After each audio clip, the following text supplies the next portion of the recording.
Je vais commencer cette série sur la phyto avec une plante qui est très connue qui s'appelle la valériane. Donc c'est une plante qui est sédative, c'est-à-dire qu'elle va avoir un effet apaisant, calmant sur le système nerveux et qui va notamment agir sur ce qu'on appelle les récepteurs GABA, qui sont des neurotransmetteurs.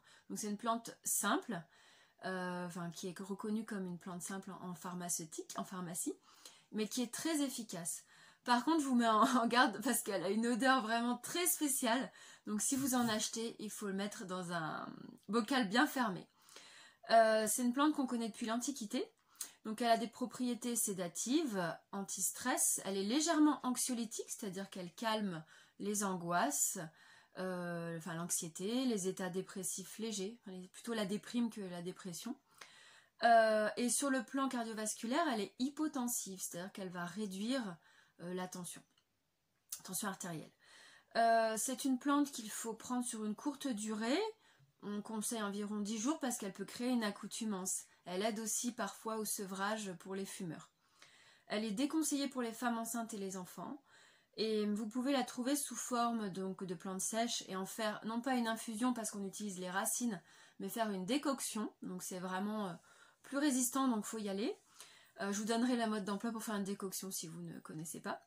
Vous pouvez la trouver en teinture mère, c'est très concentré, c'est avec de l'alcool, mais bon, on l'utilise dilué dans l'eau, donc la quantité d'alcool est négligeable au final. Vous pouvez aussi trouver des préparations macérées avec de la glycérine, des gélules, et ce qu'on appelle aussi des extraits de plantes fraîches, donc c'est par exemple en ampoule. Je vais vous présenter cette plante en association avec d'autres qui ont aussi un effet sur le système nerveux.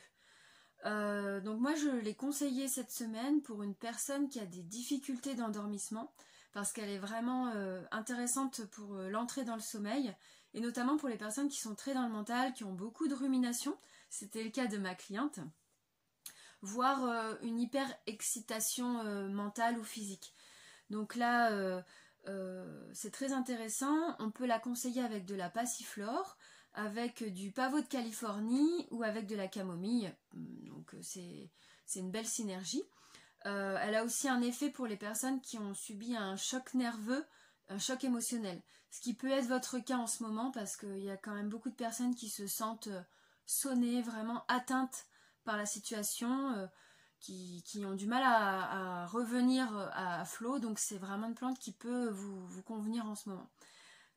Donc un effet anxiolytique, j'en ai parlé, pour les personnes qui sont très inquiètes et qui ruminent beaucoup. Donc avec d'autres plantes, elle peut être intéressante dans ce cas-là, par exemple avec du griffonia ou du millepertuis si vous avez une tendance à la déprime. Donc c'est vraiment des plantes là qu'il faut prendre avec un avis avisé de phytothérapeute ou d'herboriste. Donc elles servent aussi, je vous le disais, en cas de sevrage tabagique. Donc si en ce moment vous êtes nerveux, que vous n'arrivez pas à dormir et qu'en plus vous essayez d'arrêter ou de réduire le tabac, c'est vraiment une bonne plante pour vous. Et vous pouvez l'associer au kudzu, qui est la plante qui aide en cas d'addiction. Et si vous avez des problèmes cardiovasculaires, que vous avez des palpitations et que votre problème de sommeil est lié par exemple à ces palpitations qui sont d'origine nerveuse, cette plante est intéressante et vous pouvez la coupler avec de l'aubépine, qui est un grand régulateur cardiaque et du rythme cardiaque.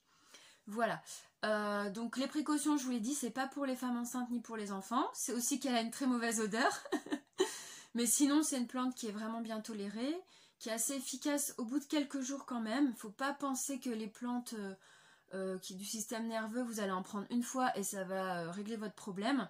Il faut quand même la prendre plusieurs fois par jour. Donc moi je conseille 3 fois par jour, matin, midi et soir.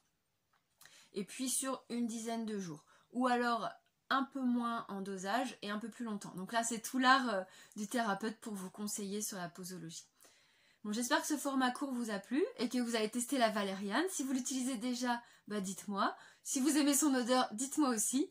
Et puis on se retrouve pour une nouvelle vidéo sur une autre plante.